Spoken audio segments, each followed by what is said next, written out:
a stock whenever you can short sell it 140%. Don't you think there should be a limit on something like that?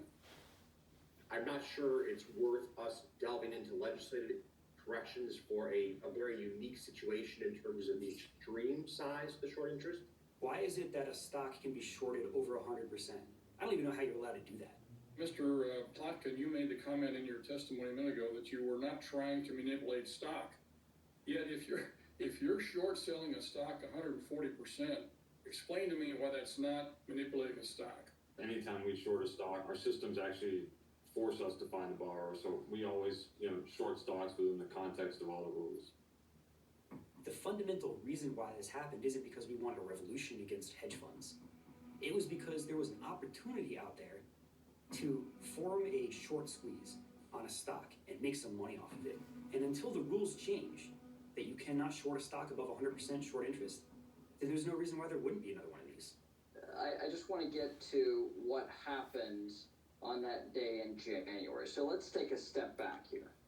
That decision you made to restrict the buying but not the selling of GameStop was based on pressure from anyone on the witness panel here today?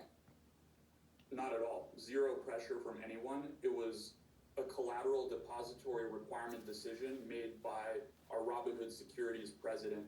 Rather than saying that Robinhood was nefarious or had an evil intention here, was colluding with somebody else, they were probably negligent in their capital and risk controls.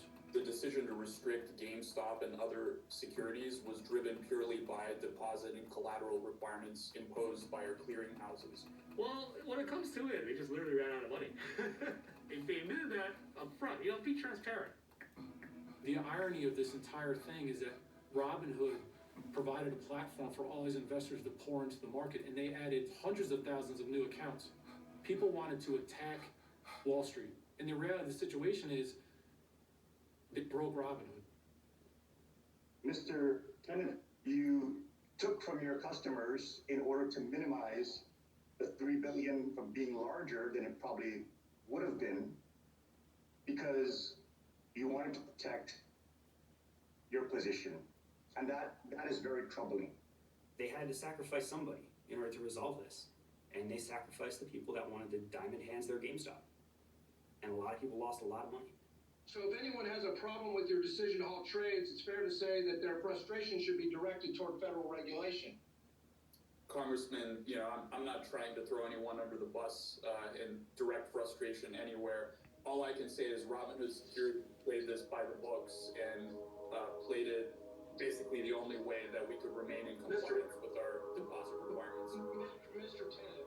Wall Street's got it to where they have every card and they know every rule of the game, to where we're going to bend those rules without breaking them.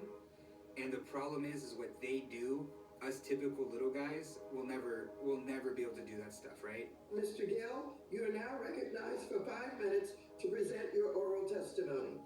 And then look what's happening, right? You got Roaring Kitty out here who's getting called in front of an oversight committee. Hey, you did bad. You led a group of people to do this. Thank you, Chairwoman Waters, members of the committee. I'm happy to discuss with the committee my purchases of GameStop shares and my discussions of their fair value on social media. I also believe the current price of the shares demonstrates that I've been right about the company. A few things I am not. I'm not a cat. I am not an institutional investor. And I do not provide personalized investment advice for fees or commissions. The idea that I use social media to promote GameStop stock to unwitting investors and influence the market is preposterous.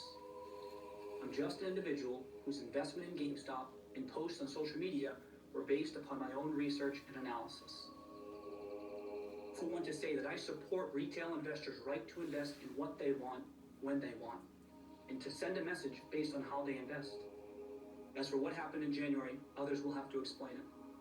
It's alarming how little we know about the inner workings of the market. As for me, I like the stock. Gill, legend that he is, says he likes the stock.